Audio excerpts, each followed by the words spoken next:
Right now, your eyes are capable of becoming roughly 100,000 times more sensitive to light than they are under a light bulb, but it takes about 30 minutes in total darkness to get there, and almost none of us ever wait that long. For 300,000 years, every human on Earth crossed that threshold every single night. We didn't just lose the dark, we lost an entire version of our own eyes. Here's how that works. Your retina has two types of light receptors: cones, which need bright light and give you color and fine detail, and rods, which work in near darkness but see the world in shades of gray. In normal daylight, your rods are essentially switched off, flooded with too much light to function. But the moment you're plunged into real darkness, a slow chemical process begins. A molecule called rhodopsin starts rebuilding itself inside your rod cells, and as it accumulates, your eyes become dramatically more sensitive to even the faintest photons. Within about 10 minutes, you can already see better than you could a moment ago. By 30 minutes, your night vision has improved by roughly 1,000-fold. Given a full hour in true darkness, some estimates put that improvement at close to 100,000 times your daytime sensitivity. There's also a strange side effect. Your rod cells aren't concentrated in the center of your vision, they're spread across the edges, which means in true darkness, if you stare directly at something, it can actually disappear, while the thing right next to it, in your peripheral vision, stays visible. Astronomers have a name for this trick: averted vision. Look slightly to the side of a faint star, and it gets brighter. For most of human history, this wasn't a trick. It was just how you saw at night. And every single person in every single hunter-gatherer band went through this every night of their lives.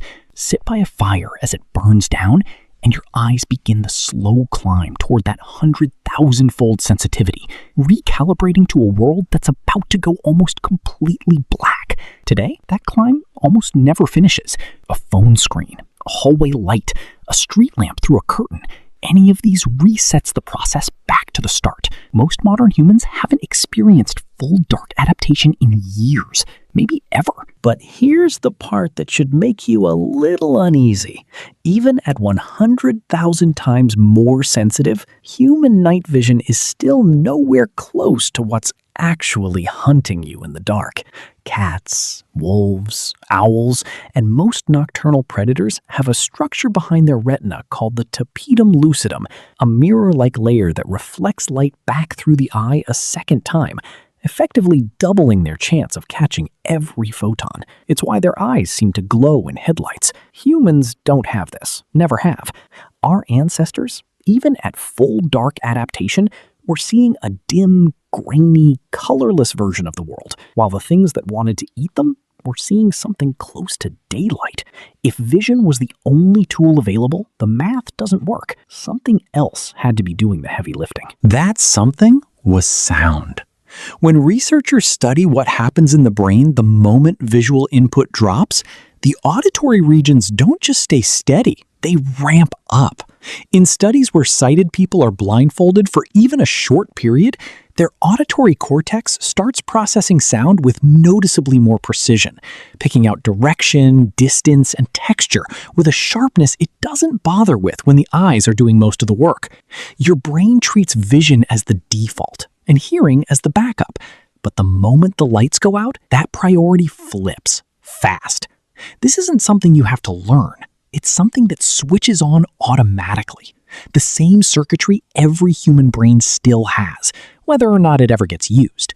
Ancient humans spent half of every day inside this switched state, where the entire camp was, in effect, listening for the world, instead of watching it. And that listening didn't stop just because everyone was asleep.